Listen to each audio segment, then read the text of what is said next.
오늘 말씀은 다시 예루살렘을 택하심이라는 말씀으로 하나님 말씀 증거하도록 하겠습니다. 오늘 말씀 가운데 우리가 지금 앞에서 세 가지 이제 그 환상이 있었죠.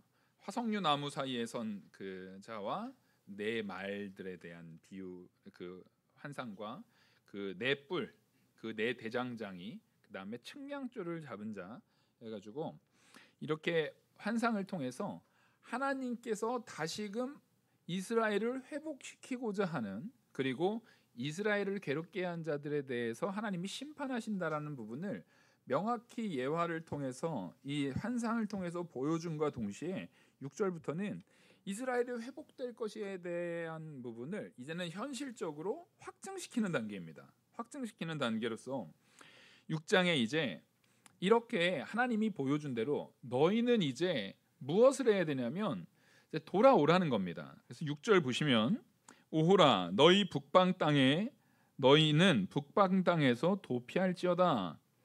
지금 북방 땅이 어디냐? 북방 땅이 어디를 얘기하는 거냐라고 말하면은 그 밑에 7절에 표현하고 있는 바벨론 성에 거주하는 시온아 너희는 피할지니라. 이 위에 어구와 밑에 어구가 지금 비슷하게 흐르고 있죠. 사실상 비슷하게 흐르면서 위의 말이 이제 비유적인 표현이었다면 밑에 말이 더 명확한 표현으로서 지금 같은 말을 반복해서 하고 있는 겁니다. 그러니까 지금 하나님께서 이스라엘 백성에게 빨리 피해야 된다, 이제는 빨리 돌아와야 된다라는 걸 얘기하는 거예요. 그래서 북방 땅에서 도피할지어다 여호와의 말씀이니라. 이는 내가 너희를 하늘 사방의 바람같이 흩어지게 하였음이니라. 여호와의 말씀이니라. 지금 하나님께서 이제 흩어지게 한다라는 것은, 하나님은 자기 백성을 열방 가운데 흩으셨을 때 흩으심으로 그들을 심판했잖아요. 지금 그들을 포로로 잡아갔던 게 바벨론이었어요.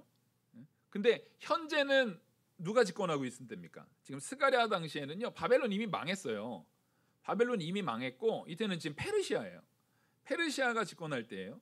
그러니까 하나님께서는 이스라엘에게 있어서 흩으셨던 것처럼 어느 나라든지 하나님께서 흩으시는 역사가 있어요. 하나님의 심판이 임하면 어느 나라도 견뎌내지를 못해요. 근데 지금 여기에서 지도로 보시면은 정작 이 이스라엘이 좀 길쭉하게 생겼잖아요. 길쭉하게 생겼고 옆에는 이제 서쪽으로는 지중해가 있고 동쪽으로는 요단강으로 쫙 가로막혀 있단 말이에요. 길쭉하게 생겼습니다. 그러면 바벨론은 지도상으로 보면은요, 북쪽이 아니에요. 북쪽은 아수르예요. 바벨론은 어디 있냐면 동쪽에 있어요. 그럼 왜 동쪽 땅이 아니라 지금 분명히 이 북방 땅이라는 게 바벨론이라고 했는데 왜 동쪽이 아니라 북쪽이냐라고 하면은, 아까 말씀드렸듯이 이 동쪽으로는 뭘로 가로막혀 있습니까? 요단강으로 가로막혀 있어요. 그래서 이스라엘을 침범할 때 밑에서는 남쪽에서 올라오고요, 위쪽에서는 돌아서 북쪽에서 내려와요. 그래서 실제 이스라엘이 포로로 잡혀갈 때도 요단강을 건너서 가는 게 아니라, 지금은 요단강이 물도 얼마 없고 별볼이 없어 보이지만 당시에는 물이 많았던 걸로 우리가 볼 수 있습니다. 그래서 모든 나라들이 이스라엘을 침범할 때, 아수르도 그렇지만, 아수르는 원래 좀 북쪽에 있었지만 아수르뿐만 아니라 페르시아, 바벨론 다 공격해 들어올 때, 바벨론이 공격해 들어올 때도요, 북쪽에서 내려와요. 그래서 누군가가 무슨 메뚜기 떼처럼 이렇게 공격해 올 때 얘기하면 다 북쪽에서 내려왔다라고 표현하는 것이, 북쪽에서 단에서부터 해가지고 쳐서 내려오는 형태로 진격을 해옵니다, 이 사람들이. 그러니까 잡혀갈 때도 어디로 갔겠어요? 북쪽으로 잡혀갔다가 동쪽으로 가는 거예요. 이제 북쪽으로 올라갔다가 동쪽으로 잡혀가요. 그래서 그 북방이라는 것은 이들이 침범해온 위치, 이스라엘의 입장에서 그들이 북쪽에서 내려왔거든요. 그리고 이들이 잡혀가는 위치가 북쪽을 통해서 페르시아로 잡혀간 거예요. 그리고 흩어져 버린 거예요. 그래서 지금 여기서 북방을 바벨론 성이라고 말할 때, 지금은 이미 시점이 페르시아 제국 때인데 왜 바벨론 성에서 거주하는 시온아라고 하냐면, 이스라엘 백성이 포로로 잡혀간 시점을 말하는 겁니다. 유다가 포로로 잡혀간 시점을 가지고 바벨론 성에서 너희가 이제 와라 하는 거예요. 바벨론 성에서 와라. 그러니까 바벨론 때 잡혀갔으니까 이제 너희가 돌아올 때가 됐다라는 이야기를 하는 겁니다. 왜냐하면 지금 앞에서 이미 그 1장 12절에 천사가 질문을 하잖아요. 우리 스가랴 1장 12절 보시면 여호와의 천사가 대답하여 이르되 만군의 여호와여, 여호와께서 언제까지 예루살렘과 유다 성읍들을 불쌍히 여기지 아니하시려 하나이까? 이를 노하신 지 70년이 되었나이다 하매, 지금 아직은 70년 어간인 거지 하나님께서 말씀하신 70년이 다 되지 않았을 수도 있다는 거예요. 제가 그때 말씀드렸죠. 포로 시점을 제일 처음 시점으로 볼 거냐, 제일 마지막에 포로 잡혀간 시점으로 볼 거냐에 따라서 이 70년을 계산하는 게 사람으로 명확하게 딱 떨어지게 계산하기가 쉽지가 않아요. 근데 분명한 건 그건 우리가 모르는 것뿐이지 누구는 명확해요? 하나님은 명확해요. 하나님이 그 70년이라는 게 날로 딱 70년을 정하셨는지, 아니면은 70이라는 것이 완전수로서 7과 10을 곱한 숫자로서 하나님이 정해놓은 시간, 하나님이 정한 때라고 하신 것인지 우린 정확하게 모르지만 누구는 이미 명확하게 아세요. 하나님은 아시죠. 그러니까 천사도 몰라요, 알아요? 천사도 몰라요. 천사도 몰라서 묻는 거예요. 오죽하면 예수님도 하나님께서 이 땅에 심판하시는 날, 예수님을 이 땅에 정작 예수님이 재림하시는 때에 오는 주인공은 예수님인데 예수님도 스스로 안 돼요, 모른대요? 저 모른대요. 네, 하나님의 때가 있는 거예요. 그 때가 어디입니까? 라고 말할 때 지금 계속 그 질문에 대한 대답으로 세 개의 환상을 통해서 보여줬고 지금 여기에서 결론적으로 말씀하고 계시는 거예요. 그러니까 계속 아까 1장 12절에서 말한 천사의 대답에 대한 질문을 세 개의 환상으로 얘기하고 오늘 말씀하는 요 본문까지 2장 전체가, 그러니까 1장 하반절부터 2장 전체에 이르기까지 그 대답을 하고 있는 겁니다. 그 대답을 하고 있는 것이고, 그래서 이제 바벨론 성이라는 것이 당시에 이제 포로로 잡혀갔던 사람들이 바벨론 때부터 우리가 잘 떠올려 보면 물론 포로로 잡혀가는 그 순간에는 괴로웠어요. 그렇죠? 막 사람들이 엄청나게 괴로움을 당했고요. 잡혀가가지고 대부분은 어려움을 당했고요. 더욱이 여러분 잡혀간 사람도 어려움을 당했지만 남은 자들은요 더 비참했어요. 남은 사람들은요 더 비참했어요. 근데 언제부터 이게 바뀌기 시작하냐면 바벨론의 우리가 바벨론 느부갓네살 왕 하면은 딱 성경 인물 누구 딱 떠올려야 됩니까? 다니엘이잖아요. 다니엘이 느부갓네살 왕에게 엄청난 총애를 받아요. 근데 그 총애가 그냥 다니엘이 단지 유능해서가 아니라 느부갓네살 왕이요 다니엘을 통해서 누구를 봐요? 하나님의 역사를 보거든요. 이게 놀라운 일이에요. 그 느부갓네살 왕이요 다니엘을 통해서 하나님의 역사를 봐요. 하나님의 놀라운 역사가 그를 계속 간섭하고 쳐요. 그리고 그 다니엘이 느부갓네살 왕 때만 있었던 게 아니라 그 이후에 바벨론이 멸망할 때까지, 벨사살 때까지도 다니엘이 계속 총독이에요. 그리고 다니엘만 총독입니까? 그 사이사이에 성경 인물들이요 훌륭한 성경 인물들이 많잖아요. 우리가 흔히 모르드게 같은 경우도 성경 인물로서 이제 페르시아 이후에 다니엘 때 이제 다니엘은 더욱이 이 바벨론 전체를 다 받고 메데바사를 받고 그 다음에 페르시아까지 넘어가요. 그때까지 계속 다니엘은 뭡니까? 직업이 총독이에요. 총독. 그러니까 사실은 이스라엘 사람들이 다니엘을 통해서 살아가고, 다니엘이 총독이고 그 다니엘의 세 친구들이 사드락 메삭 아벳느고가 이 각 도를 담당하는 그 놀라운, 요즘으로 따지면은 이제 미국으로 치면 주지사 같은 개념이에요. 우리나라의 도지사는 그거를 감당하기에는 좀 부족해요. 그러니까 미국의 주지사 그 정도의 개념이에요. 사실상 하나의 나라를 통치하는 거예요. 하나의 나라를 통치하는 정도의 수준의 권력을 가진 거예요. 그러니까 엄밀히 따지면 포로로 잡혀간 사람들이 포로에서 특히 페르시아 정도까지 접어들었을 때는 살만했나요? 살기 어려웠나요? 살만해요. 그리고 이미 간지 몇 년 된 거예요? 지금 시점은 거의 70년 다 된 거예요. 거의 70년 다 됐어요. 이미 거기에서 태어난 사람이 많아요. 거기에서 태어난 사람이 많고, 이 사람들이 또 하나 봐야 되는 것은 뭐냐면, 당시에 지금 여기 바벨론이라고 말했지만, 바벨론 성이라고 말했지만 지금 페르시아의 한복판이잖아요. 페르시아의 그 집권하고 있는 그곳이니까, 사실상 따지고 보면은 요즘으로 치면은요, 미국. 그러니까 제일 문명이 발전하고 경제적으로 발전돼 있고, 모든 것에 가장 우선적인, 학문으로 됐든 문화로 됐든 환경으로 됐든 모든 것에서 가장 선진적인 문화. 요즘이야 세계가 경제적인 수준이라든가 이런 것들이 거의 평준화돼 가지고 사람의 성향상 미국에 사는 게 좋은 사람도 있지만, 솔직히 저는 한국이 훨씬 좋거든요. 한국이 살기 훨씬 좋아요. 이게 사람의 성향에 따라서 되지만, 이 시대의 최고 제국과 그렇지 않은 피지배국의 차이는, 요즘 미국이니 한국이니 영국이니 캐나다니 요 정도로, 여기는 요게 좋고 여기는 저게 좋고 요 정도의 차이 수준이 아니에요. 그렇죠? 어떤 사람은 일본 문화가 좋은 사람이 있고, 한국이 좋은 사람이 있고, 미국이 좋은 사람이 있고, 자기 성향에 따라서 조금씩 다르잖아요. 왜냐하면 다 살만하거든요. 다 비슷비슷하거든요. 다 괜찮거든요, 나라들이 요즘은. 왜냐면 글로벌화라는 그 한참 1990년대부터 2000년대 초반까지 글로벌화라고 해가지고 세상 경제가요 막 전부 다 거의 평준화되는 시기가 있었잖아요. 그래서 다 비슷비슷해요. 그래서 이게 확 안 와닿는데, 이때 당시에는요 어느 정도냐면, 지금 페르시아의 그 성이라는 가장 수도에 가까운 제국의 한복판의 수준과, 지금 예루살렘이라는 이스라엘의 상황은요 어느 정도 차이냐면, 서울하고 그 시골에 요즘에 사람이 하도 많이 빠져나가가지고, 저기 경상북도 어디에 사람이 하도 많이 빠져나가가지고 학교가 마지막 남아있던 초등학교까지 없어진 동네가 있다 그러더라고요. 네.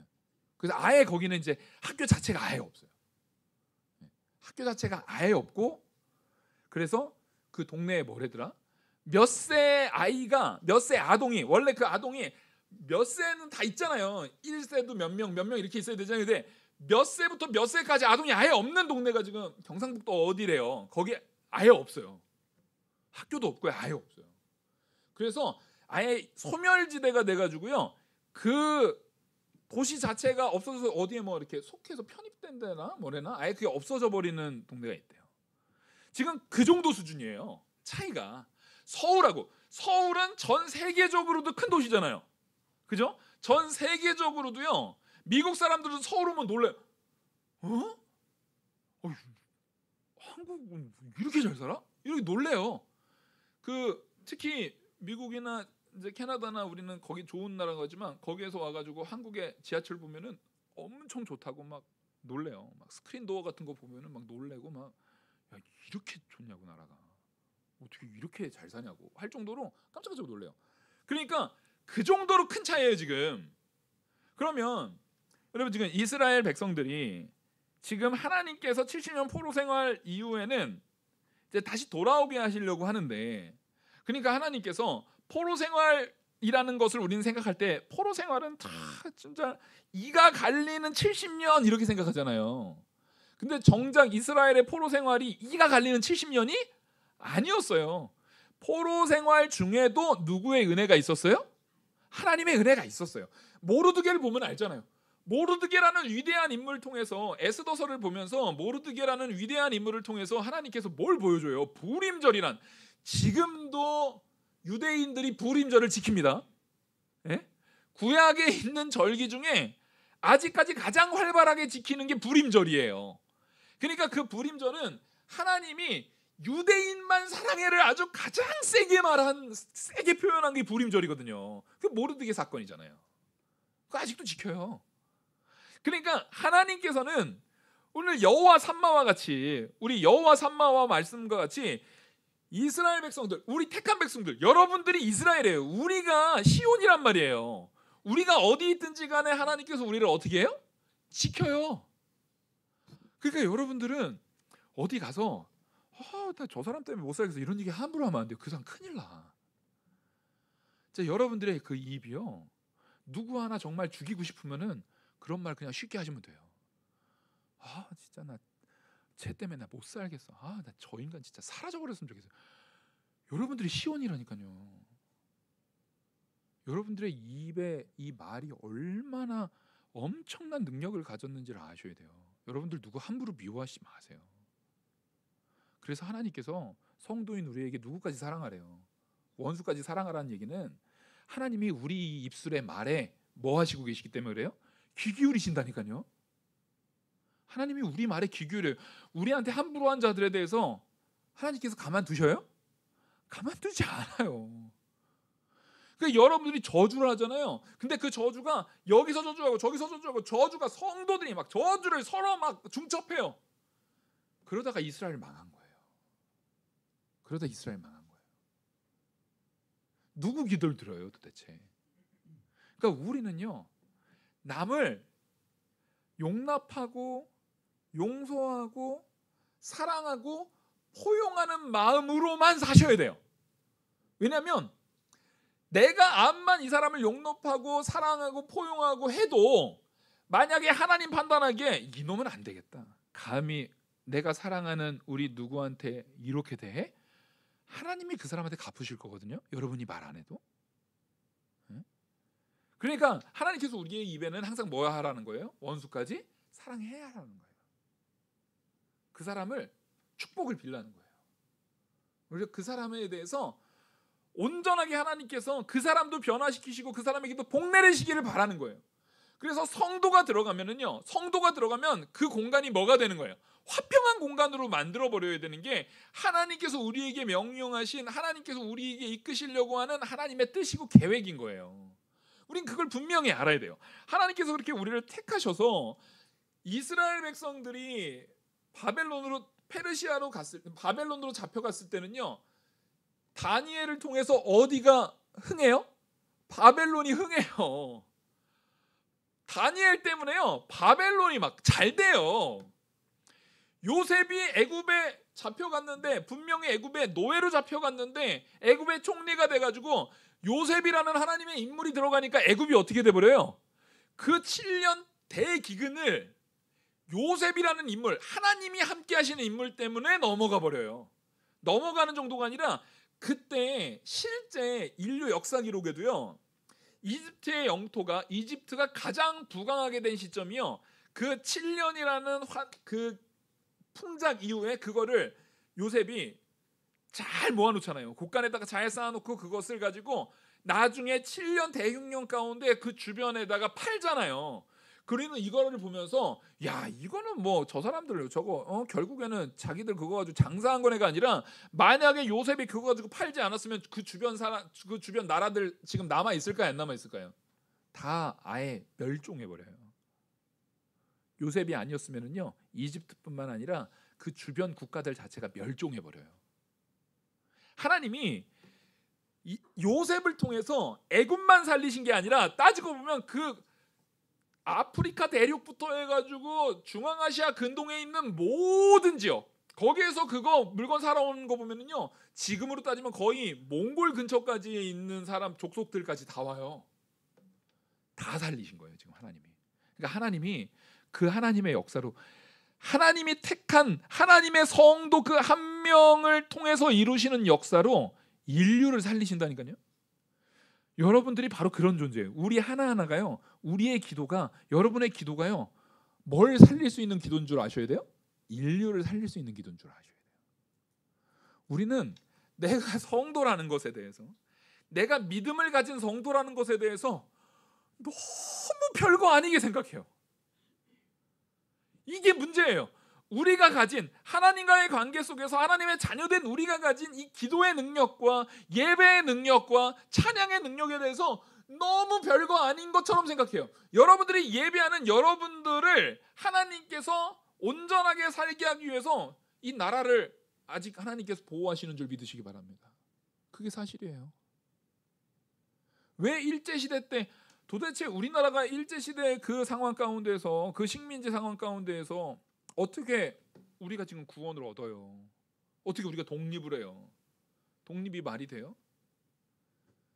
그 한철학 교수님이라고 엑츠 총장님이셨어요. 그분이 한국의 가장 최고의 석학 2명, 그러니까 철학사 안에서요 최고의 석학 2명 하면은요 이어령 교수님하고 한철학 교수님이에요.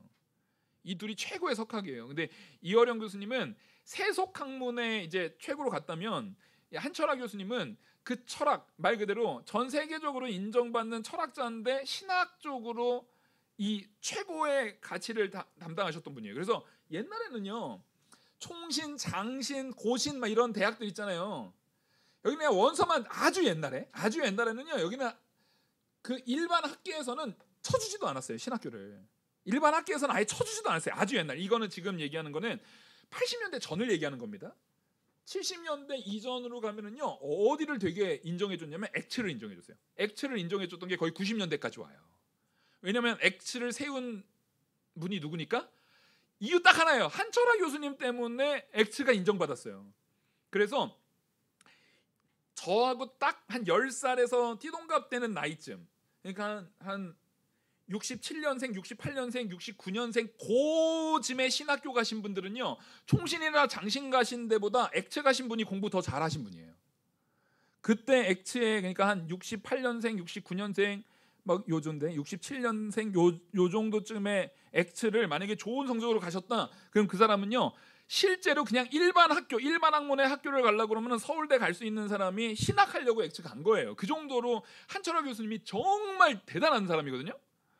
근데 그분이 일본으로 유학을 딱 갈 때 한국은 소망이 없다. 자기 고백이에요. 한국은 소망이 없구나라고 고백을 했어요. 왜냐하면 일본에 배를 타고 갔는데 한국에서 배를 탈 때는 뭐 타고 왔어요?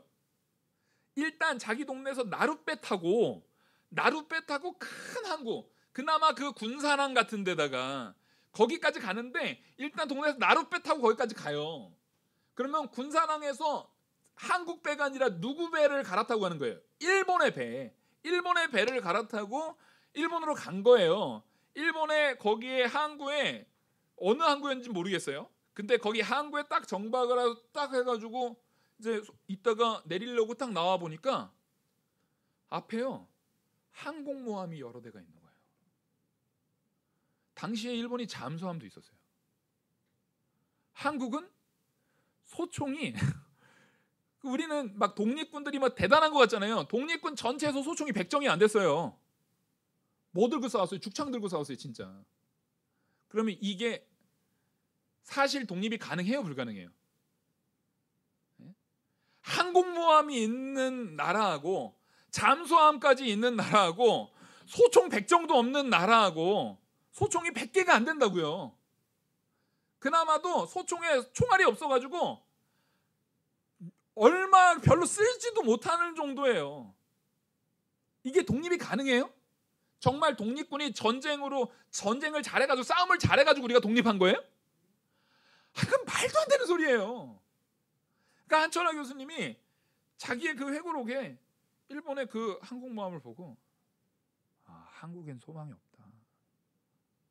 한국은 이걸로 끝난 거구나 라고 생각하셨대요. 근데 얼마 안 지나서 하나님이 어떻게 해버려요? 미국을 통해서요 우리를 독립시켜버려요. 엄청난 일이에요 이건 여러분. 이게 말이 안 되는 일이에요. 하나님께서 이스라엘을 지금 데려오시는 일이 바로 그런 일이에요. 말이 안 되는 일이에요. 하지만 이게 다 누구를 위해서 역사하시는 하나님의 역사예요? 성도요. 당시에 왜 일제치하에서 우리가 독립할 수 있었던 이유는 딱 하나예요. 많은 선교사들을 통해서 우리 한반도에 정말 많은 신앙인의 고백이 있었어요. 근데 그 신앙인들의 신앙 고백 안에 신앙 고백이 이루어지게 하려고 하나님이 미국이라는 나라, 캐나다라는 나라, 호주라는 나라, 당시에 일본 선교사도 많이 왔거든요. 그 선교사들의 많은 핏부림이 있었어요. 그들의 많은 죽음이 한국에 뿌려져서 지금 현재 우리나라가 있어요. 이거 놀라운 역사예요. 우리는 사실 이 말씀을 볼 때 다른 나라 사람들이 이 말씀을 보는 것보다 적어도 한국에서 태어난 사람은 이 말씀을 볼 때 훨씬 더 마음에 착 감기는 은혜가 있어야 되는 거예요. 왜냐하면 우리는 이걸 직접 경험한 나라예요. 불과 100년밖에 안 된 시점에 불과 100년여간의 이 일을 겪었어요. 우리는 놀라운 일이에요. 한철아 교수님이 돌아가신 게 불과 몇 년 전이에요. 얼마 안 됐어요. 돌아가신 지 불과 몇 년 전에 돌아가셨어요. 여러분, 하나님께서는 그 석학이라고 했던 사람이 봐도 이건 가망 없다라고 말한 거지만 사람의 시각에서는 가망 없어도 누구는 일하십니까? 하나님은 성도를 위해서 일하십니다. 하나님께서 예루살렘을 다시 선택하시는 거예요. 내가 너희를 다시 살리겠다는 거예요. 내가 너에게 다시금 회복시킬 놀라운 은혜를 이미 예비하고 너를 보냈다라는 거예요. 우린 그걸 봐야 됩니다. 그래서 이 북방에서 이제 너희가 도피할지어다 여호와의 말씀이라 이는 내가 너희를 사방에 이제 7절 바벨론 성에 거주하는 시온아 이제 너는 피할지니라. 지금 빨리 이제 바벨론 성, 이제 페르시아에 머물러 있는 사람들, 바벨론 성이라고 말하지만 실질적으로는 이 시기로 따지면 페르시아에 머물러 있는 포로들이죠. 그 포로들한테 너희들 이제 빨리 피해서 어디로 돌아와라? 다시 예루살렘으로 돌아와야 된다니네. 빨리 예루살렘으로 돌아와야 된다라고 말하는데 아까 뭐랬다고요? 지금 이 페르시아에 있는 사람들은 살만해요? 살기 힘들어요 지금? 살만하다니까요. 살기 괜찮아요 지금 여기. 서울에 살던 사람이 아까 그 경상북도에 지금 다 사라져가지고 학교도 하나도 없는 거기로 이사 가시겠어요? 가고 싶으세요? 거기로 가고 싶으시냐고요? 가려면 마음이 내 고향이 거기가 내 고향이라고 치죠. 내 고향이라고 쳐요. 예를 들어서 마트도 없어요. 그 가고 싶으세요? 딱 가려는 마음이 여기 다 정리하고 애들 데리고 가겠다라고 할 때 결심이 딱 섭니까? 잘 안 서죠. 이 사람들이 믿음이 없었다라기보다 현실이 그랬어요. 현실이. 그러니까 이 사람들이요 잘 안 갔습니다. 그 상황이 좋았거든요. 아까 말했듯이 다니엘이 페르시아 때까지 계속 총독했죠. 훌륭한 인물들 많이 나왔죠. 그리고 술 맡은 거 하는 막 거기 보면은 모르드게도 있죠, 느헤미야도 있죠. 거기에서 에스라 막 이런 사람들은 굉장히 그 나라에서도 인정하는 막 그런 사람이었고 이스라엘에 굉장히 위대하게 쓰임 받았던 사람들이 많았단 말이에요. 그러니까 이스라엘 사람들이 거기가 여기가 좋사오니 하는 상황이 있었어요. 안주하고 있었단 말이에요. 안주하고 있었는데 하나님께서 지금 이 시온아 이제 너희는 피할지어다라고 말하는 건 뭐냐면 너 지금 안주하지 마. 너 지금 거기 있을 때 아니야. 내가 너희를 거기 있으라고 안 좋게 하려고 복을 준 게 아니라 내가 너희가 거기 있다 할지라도 너희와 함께 한다라는 걸 알게 하려고 한 거지 너희들 보고 거기 안주해 있으라고 한 게 아니라는 거예요. 그래서 다시 돌아오라는 얘기입니다. 여러분 하나님이 복을 준다 할지라도 내가 돌아가야 되는 상황 하나님께서 이끄시는 상황이면 지금 편안한 그 상황을 뭐 할 줄 아셔야 됩니까? 예, 내려놓을 줄 아셔야 돼요. 그 내려놓을 줄 아셔야 돼요. 아 여기가 아닌가 보다. 하나님이 가라는 거구나. 그러면 거기를 놓고 가는 거예요. 그래서 여러분 우리는요 이제 수룹바벨이나 예수아나 이제 처음에 왔던 에스라 막 이런 이런 사람들에 대해서 별로 와가지고 한 게 없어 보이잖아요. 별로 와서 한 게 없어 보이고 실제 와가지고 학교에 올 때까지 성전 건축도 안 했고 그래서 되게 우습게 보지만 처음에 첫 포로기한 때 온 사람들 지금 이제 학개스가랴가 첫 포로기한 때 온 사람들에 대해서 너희 그 사람들에게 경각심도 일으켜주지만 너희를 하나님이 다시금 회복시키고 다시금 주시겠다라는 그 메시지 결국 그들은요 진짜 대단한 사람들이에요. 우리는 그 처음 포로기한테 돌아온 사람들이 별로 한 거 없네. 수룹바벨 뭐 했어? 예수와 뭐 했어? 이렇게 볼 게 아니에요. 그 사람들 대단한 사람들이에요. 왜냐하면 가장 오기 힘든 상황 가운데 그리고 그 지도자들은요 아까 말씀드렸듯이 페르시아에서도 잘 먹고 잘 살던 사람들이었어요. 근데 그거 다 포기하고 온 거예요. 그거 다 포기하고 온 거예요. 자기가 얼마든지 누릴 수 있는, 자기 가족들이랑 얼마든지 편안하게 살 수 있는 거를 아무렇지도 않게 버리고 임할 때 하나님께서 그들에게요 기도의 응답을 주세요. 회복을 주시고요. 결국 이들이 또 얼마나 대단하냐면, 이렇게 학계를 통해서, 스가랴를 통해서 복음이 선포되고 너희들 돌이켜야 된다라고 할 때 이 사람들은 실제 회개하고 돌이켰습니까? 안 돌이켰습니까? 회개하고 돌이켰어요. 진짜 대단한 사람들이에요. 이 사람들을 우습게 보면 안 돼요. 정말 이 첫 번째 포로기한 때 온 사람들은요 믿음이 엄청나게 훌륭한 사람들이었어요. 말씀이 주어졌을 때 물론 상황상 자기가 막 이렇게 나 힘든데 상황에 타협하는 상황이 놓여졌다가도 하나님의 말씀이 학계를 통해서 딱 선포되고, 하나님의 말씀이 스가랴를 통해서 딱 선포되고, 하나님의 말씀이 느헤미야를 통해서 딱 선포될 때 바로 그 자리에서 그렇지, 내가 이럴 때가 아니지, 내가 이게 아니지, 내 집만 세울 때가 아니지 하면서 돌이킨 사람들이 이 사람들이란 말이에요. 근데 여전히 이 사람들 말고 지금 현재 바벨론 성에 거주하는 시온아, 너는 이제 빨리 거기 피해라라고 말하는 사람들은 첫 번째 포로기한 때 온 사람들이 아니라 그때 안 오고 어디에 여전히 머물러 있는 사람들이에요? 예, 페르시아에 여전히 머물러 있는 사람들.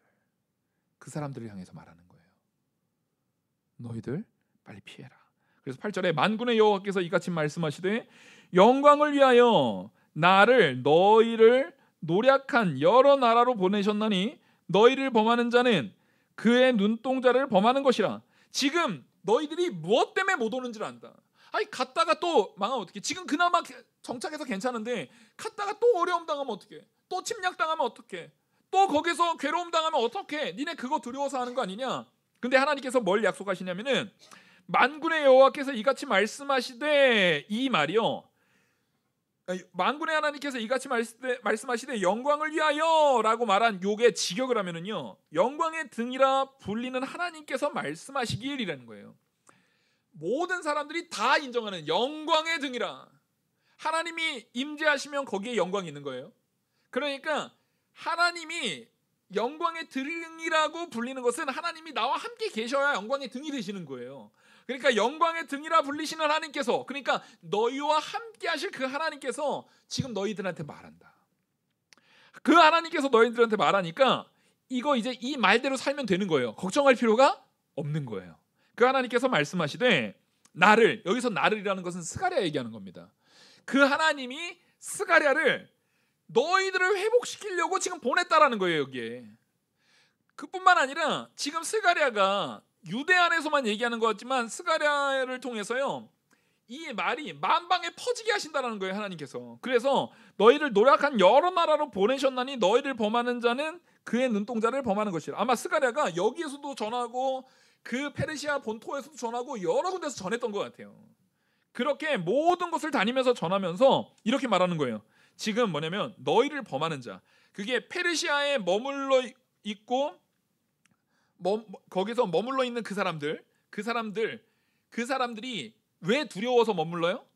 또 공격당할까 봐, 또 거기서 어려움 당할까 봐 그런 거잖아요. 근데 하나님이 뭐라고 말하냐면 너희를 범하는 자, 너희를 괴롭게 하는 자 걱정하지 마. 그의 눈동자를 범하는 것이야. 지금 만약에 다른 이들이 우리 유대인들, 택한 백성들, 이스라엘 백성 너희들을 만약에 건드리잖아. 그러면 그 건드리는 게 바로 하나님의 눈동자를 건드린 것처럼 누가 반응하시겠다는 거예요? 하나님이 반응했다는 거예요. 무슨 얘기냐면 제가 지금 눈동자를 건드리면 어떻게 돼요? 저도 모르게 눈을 감겠죠. 이렇게 눈 안 감고 그냥 눈동자를 이렇게 만지면 돼요, 안 돼요? 안 되죠. 우리가 누가 자기 손으로 하면은 그래도 그런다. 진짜 제가 만약에 누구 눈을 이렇게 하면은 갑자기 눈을 딱 감으시겠어요? 안 감으시겠어요?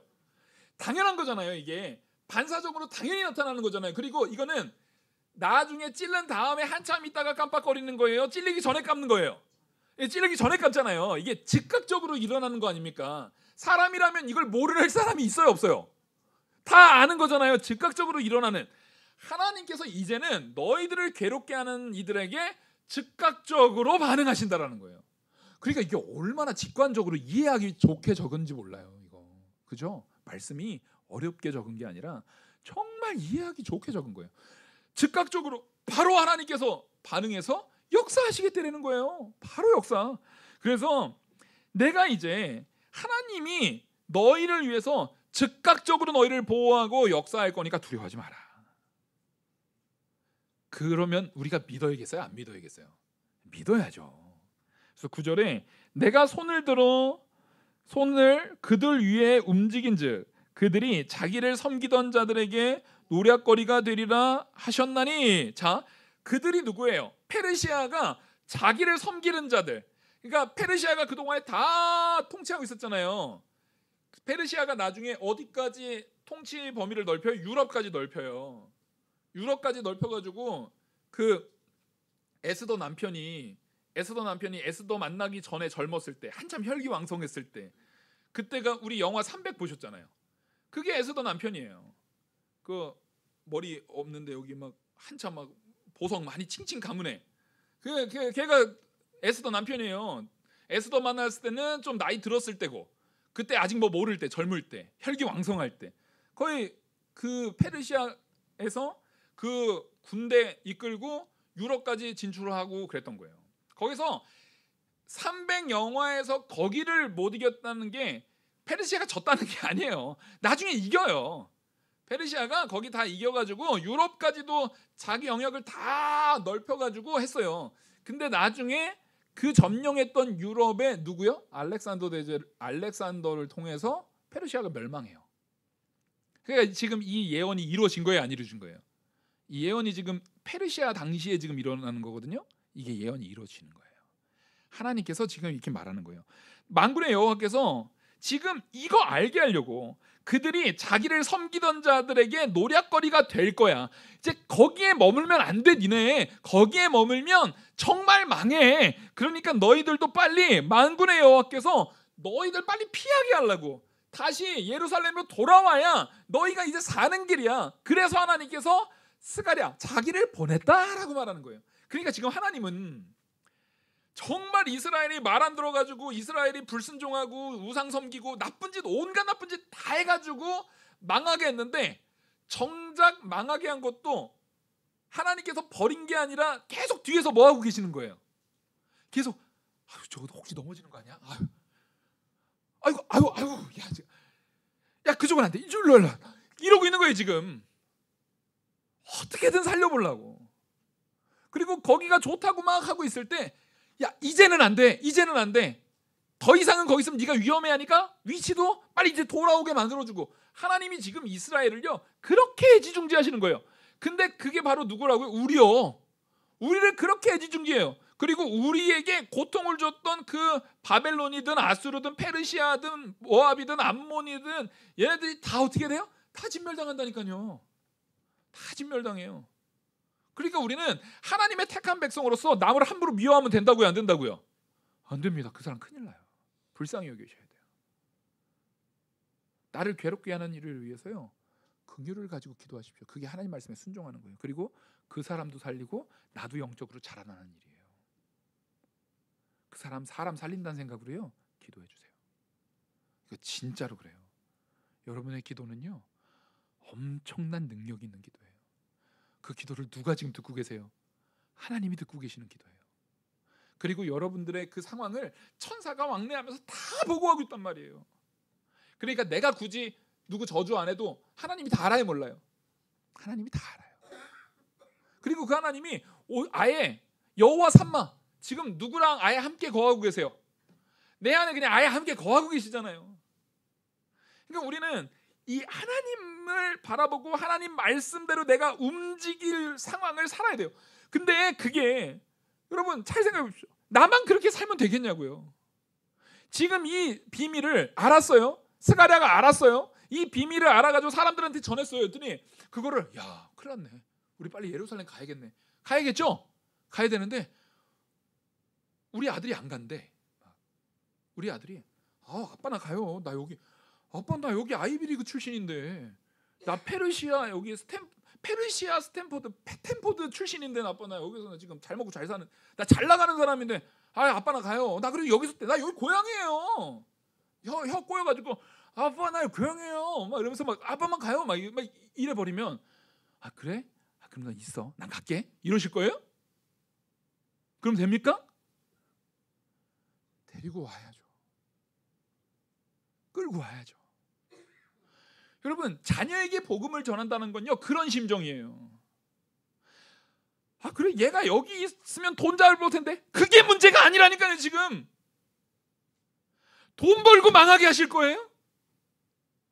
좋은 대학 가고 애가 진멸당하게 하실 거냐고요. 그게 무슨 의미가 있어요? 무슨 의미가? 하나님이 지금 돌아오라고 하는 것은요, 거기에 있는 모든 거 다 버려두고 와야 되는 거예요. 아브라함의 조카 롯을 보십시오. 롯이요, 재산이 누구만큼 있었던 사람이에요? 아브라함만큼 있었던 사람이에요. 둘이 재산이 둘 다 거의 동등하게 많아져 가지고요, 도저히 더 이상은 함께 있을 수가 없는 거부가 된 거예요. 그래서 소돔과 고모라로 갔어요. 그러니까 소돔과 고모라 가서도 롯이 쫄딱 망했다 이런 말이 있어요, 없어요? 없어요. 롯은 소돔과 고모라에서도 부자였어요. 부자였어요. 그러니 우리가 롯의 아내를 함부로 생각하는데, 여러분, 여기 막 내가 아크로 리버파크, 여기 막 그 뉴스에 나오는 요 있잖아요, 아파트. 저도 그 이름은 알아요. 뉴스에서 하도 많이 봐가지고.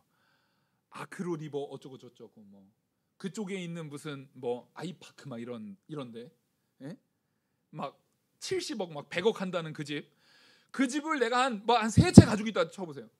근데 그쪽에 갑자기 막 유황불 내려요. 그걸 안 돌아보시겠어요? 내 돈 안 돌아보시겠냐고. 안 돌아보셔야 돼요.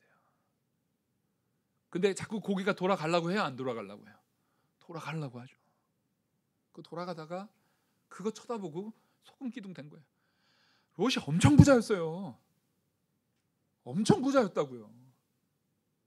근데 거기가 누구의 온전한 뜻에 맞지 않으니까요, 하나님의 온전한 뜻에 맞지 않으니까 심판이 내려지는 거예요. 그러면 뒤도 돌아보지 말고 그 가족 데리고 어떻게 해야 되는 거예요?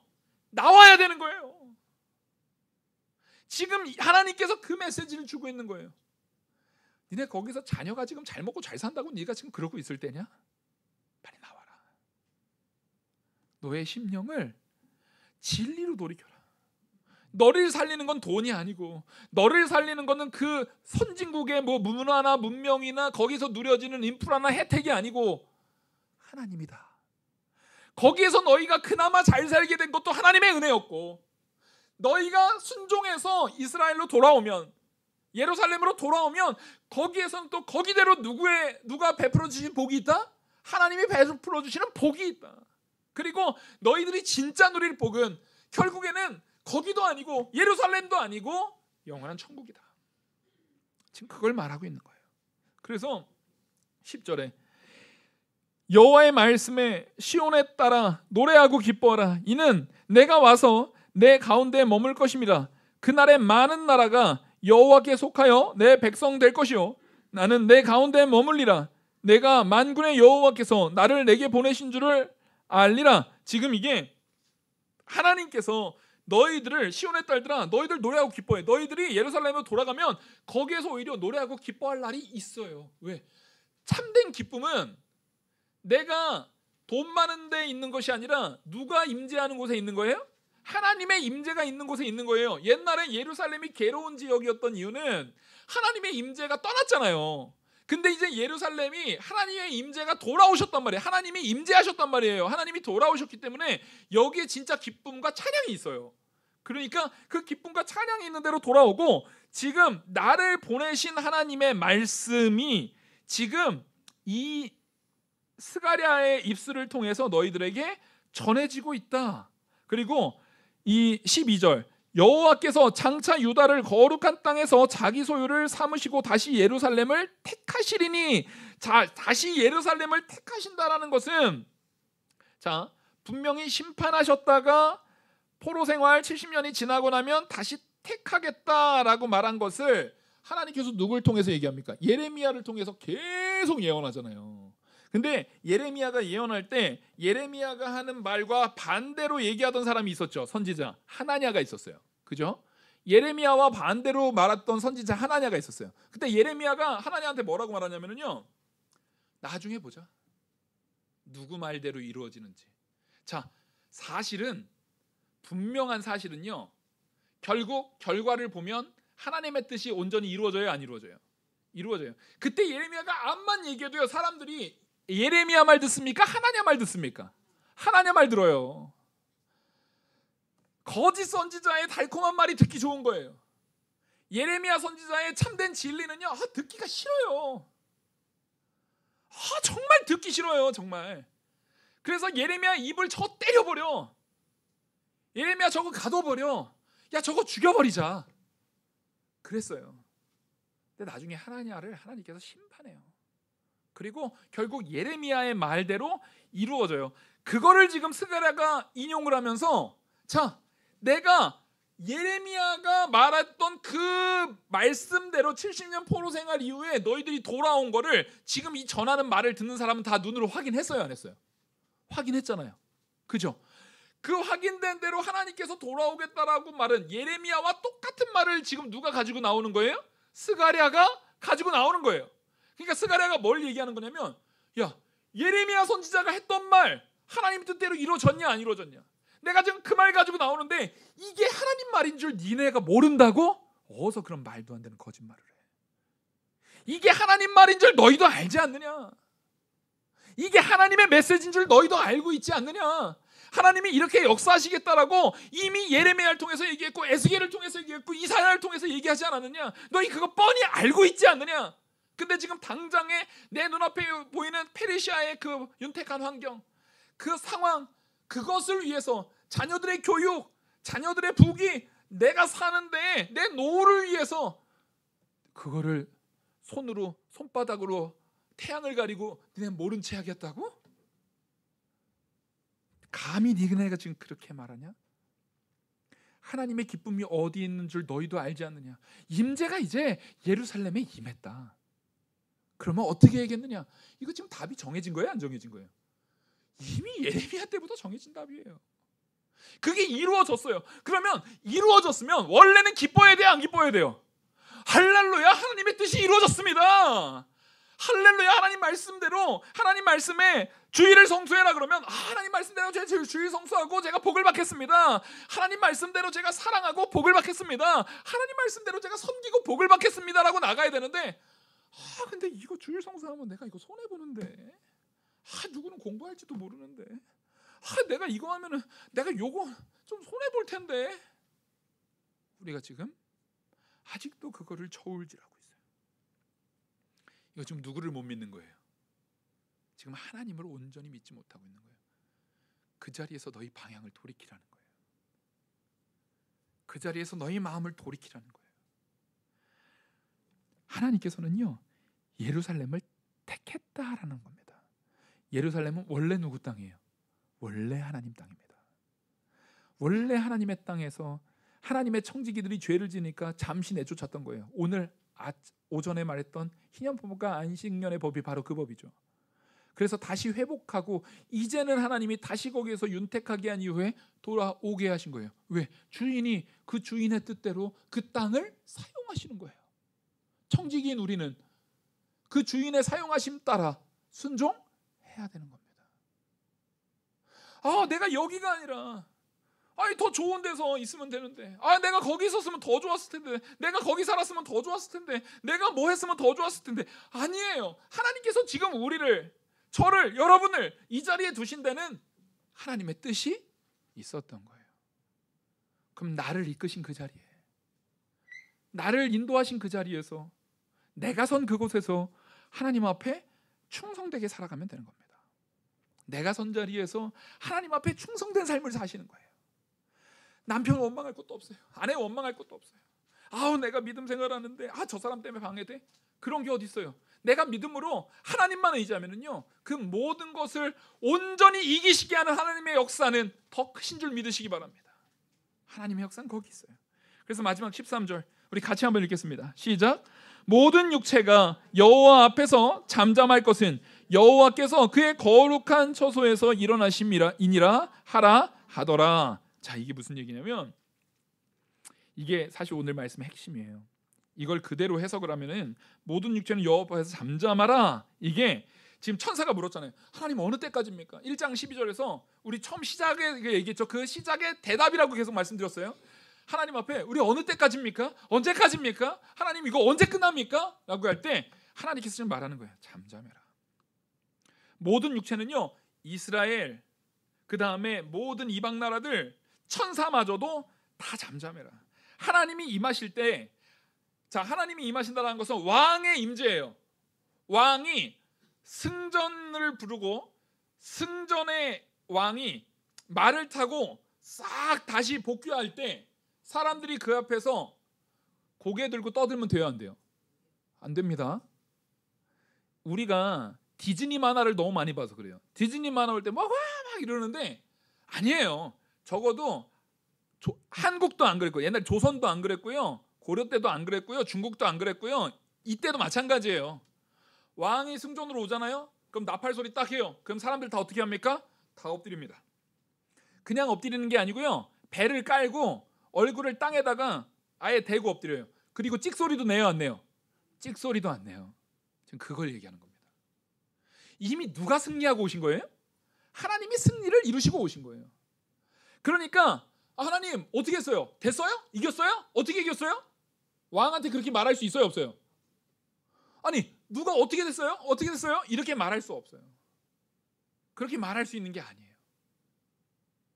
오히려 그 앞에서 너희들 잠잠해라. 잠잠해라. 누가 알아서 하신다?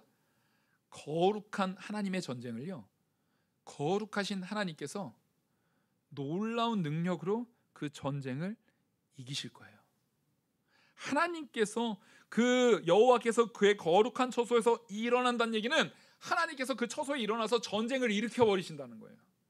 잠잠히 보고 있다가 이것들 안 되겠네. 이제 쟤네 쓸어버려 하면서 일어나신다는 거예요. 그게 전쟁을 일으켜 가지고 여호와께서 어떻게 승리하시는지를, 하나님께서 어떻게 승리하는지를 천사를 통해서 나온 질문을 통해서 대답하는 거예요. 이스라엘, 너희 세상의 부귀영화 이런 거 바라보지 말고 하나님이 어떻게 승리하는지 잠잠하게 바라봐.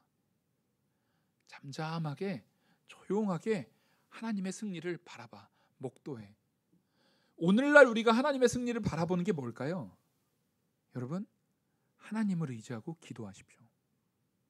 기도를 통해서 하나님의 승리를 바라보십시오. 기도를 통해서 하나님의 승리에 우리가 참여하시는 겁니다. 그 자리에 우리가 있을 때 우리는 참된 하나님의 놀라운 승전의 자리에 함께 참여하는 그의 백성 될 줄 믿습니다. 기도하시겠습니다.